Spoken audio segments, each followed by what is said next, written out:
खबरें कारोबारी दुनिया से आपको बताएं, नई मॉनेटरी पॉलिसी आज पेश की जाएगी। शरह सूद में कमी का इम्कान। माहिरीन के मुताबिक शरह सूद 19.50% पर है।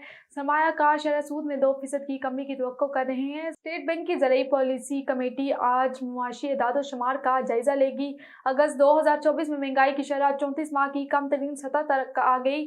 अगस्त 2024 में महंगाई की शरह 9.64% रही। अगस्त 2023 में महंगाई की शरह 27.38% रही और आईटी बरामदात $3 अरब की बुलंद तरीन सतह पर पहुंच गई। स्टेट बैंक ने आईटी एक्सपोर्टर्स के लिए डॉलर्स मुंतकिली की नई पॉलिसी मुतारिफ करवा दी। नई पॉलिसी में एक्सपोर्टर्स अब 50% सरमाया डॉलर से रुपए में मुंतकिल करा सकेंगे।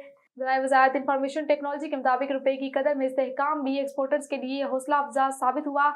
इससे कबल पहले एक्सपोर्टर्स को अपने मुनाफा की 65% रकम तब्दील करने की पाबंदी थी।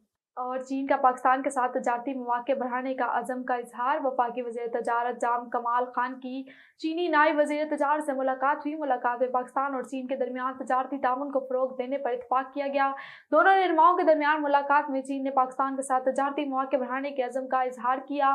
पाकिस्तानी मसनूआत की दरआमदाद में चीन ने दिलचस्पी दिखाई। पाकिस्तान 33 कंपनियों के साथ चीन इम्पोर्ट एक्सपोर्ट में शिरकत करेगा। ग्वादर पोर्ट की मुकम्मल फ़आलियत के लिए जल्द इक़दामात उठाए जाएंगे।